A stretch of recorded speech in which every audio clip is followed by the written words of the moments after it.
Recently, we have been seeing these anti-quarantine rallies, essentially calling for the end of the quarantine lockdown mitigation measures, which have been enacted by the great majority of the states of the United States.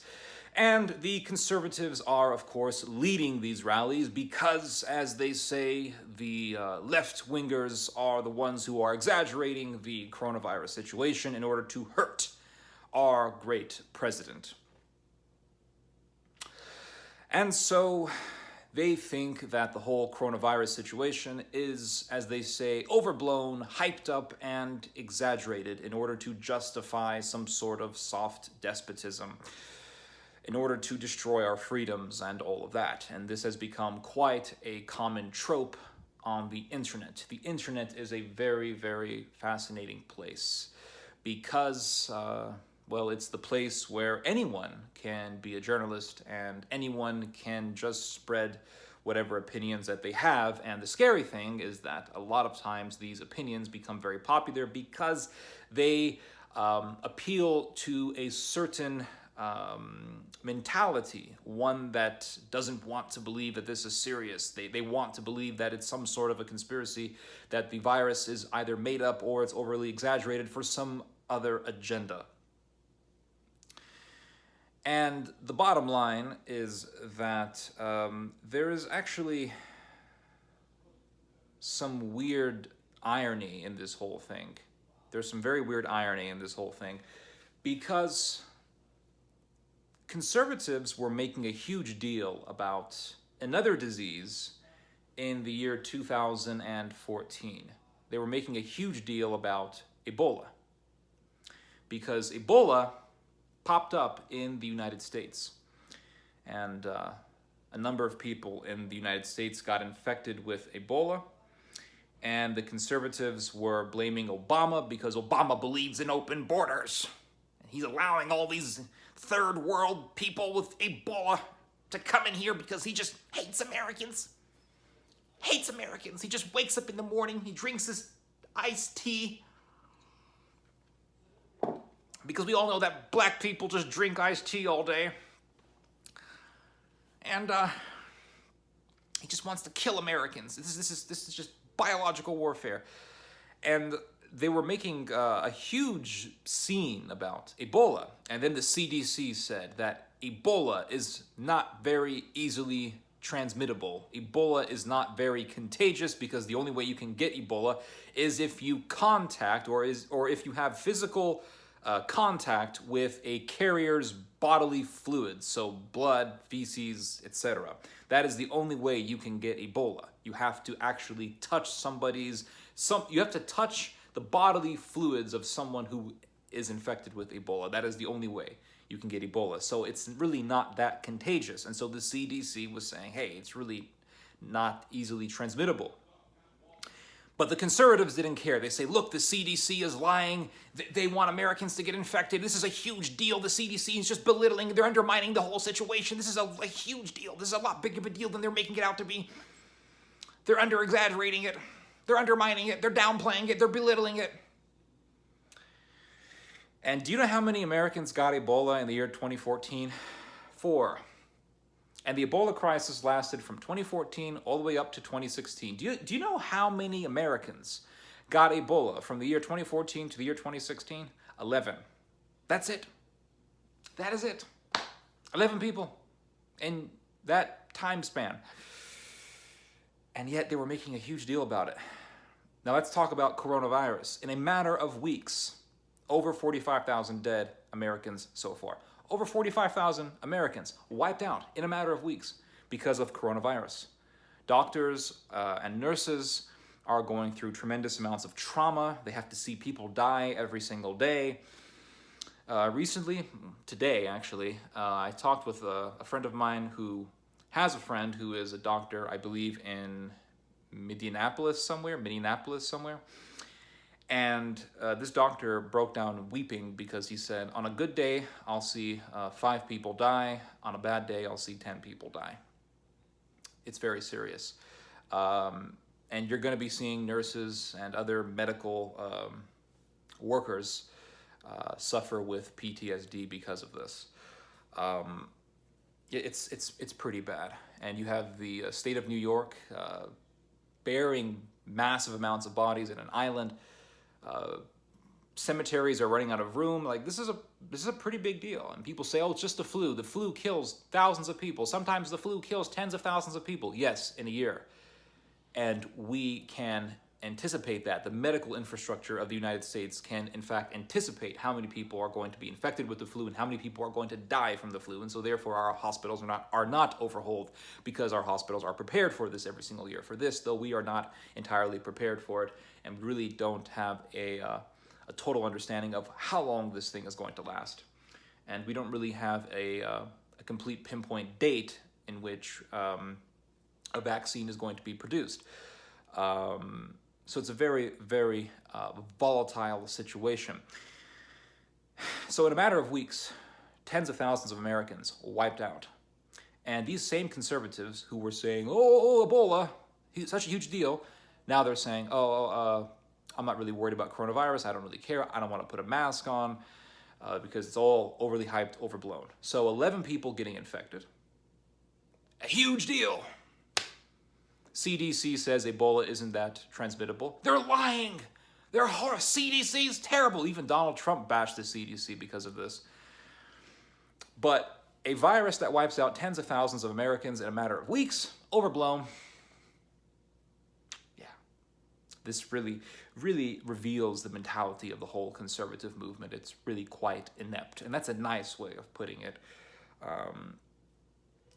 I understand we make stupid decisions and all that, but this one is quite blatantly inept, to put it mildly.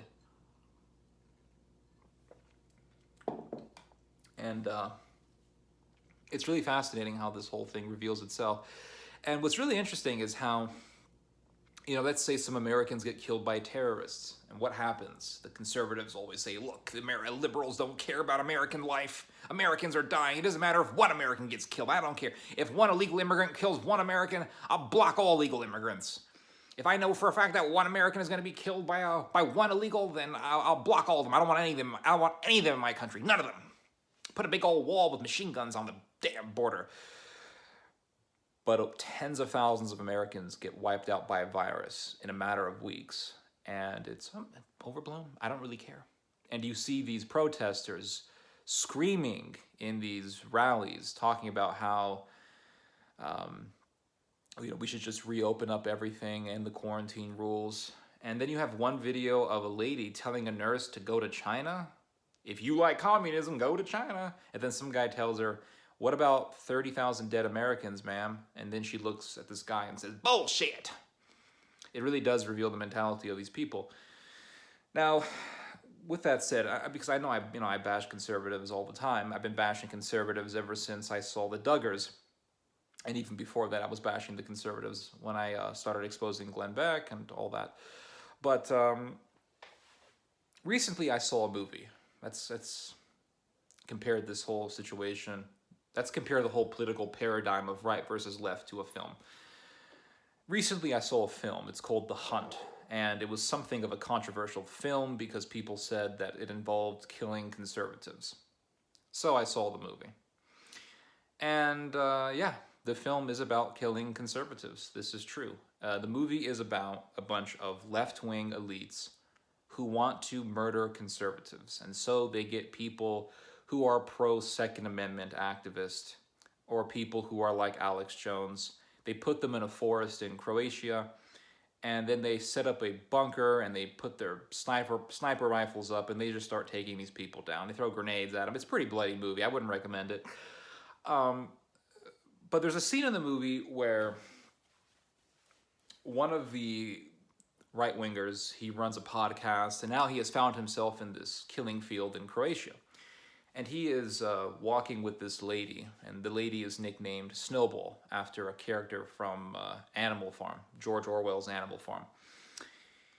And this conservative tells Snowball, I wonder who's doing this. I want to find out who's behind this, or something like that. And she says, I really don't give a crap because people are killing me, and that's what matters. I really don't care who's doing it. They're trying to kill us. And that's pretty much my mentality when it comes to the whole right-wing, left-wing rift. To me, what matters is there's evil, and it's on both sides. And what matters to me is that at the end of the day, both of these sides don't care about you. They don't really care how many people die. They don't really care if people are killed. You have people on the left-wing side who say that we need population control and we need abortion as a way to cut down crime because poor people commit crime, so we need more abortions for poor people in order to lower down the crime rate. And you have people on the right wing who say, oh, I hate Planned Parenthood, but yet they'll support people like John Tanton and Roy Beck and Jared Taylor, all of whom support Planned Parenthood and support abortion. And then they'll look at someone like Lauren Southern, who is essentially a fanatical right-winger, a borderline Nazi, really. And they'll say, oh, she's so great. And so you see this evil on both sides. And if somebody has Ebola and this Ebola outbreak happens under a Democrat administration, the right wing will say, oh, this is a huge deal, regardless of the fact that only 11 people got infected the whole time.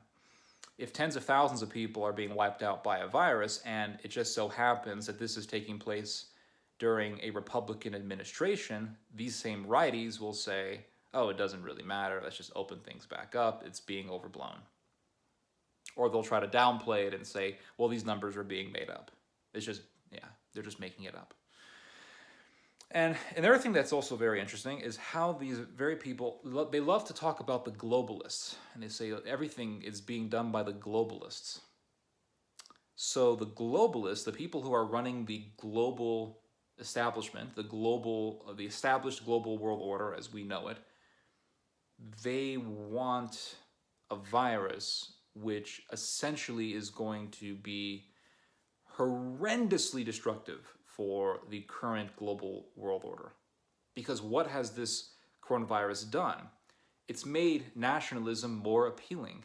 It's made leniency towards immigration more hated. And so if the globalists want mass immigration, and if they hate nationalism, why would they make a virus that's actually boosting and sparking nationalism?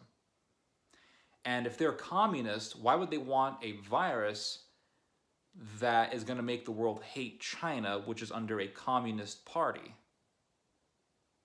So maybe you need to rearrange your thinking or maybe alter your perspective a little bit in regards to the globalist. Because maybe what the powers that be really want, maybe what the world elites really want is what you guys are pushing for, and that is nationalism, which essentially is going to lead to countries hating each other. And it's going to be a fulfillment of what Christ warned us about. Neighbor shall fight against neighbor, nation will fight against nation.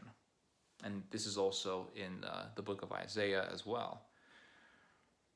So maybe if these globalists really run the world, maybe, and if they really did do the coronavirus, maybe what they want is what you are pushing for. Because what the coronavirus is doing is starting an entire phenomena that actually helps your side. And it's going to cause a lot of destruction. But I don't think you're really going to care, because you guys don't really care if tens of thousands of Americans get wiped out by a virus. Anyway, just giving you guys some of my thoughts. Hope you guys have enjoyed this message. Hope you guys have learned something from this message. You guys just heard some theology. God bless.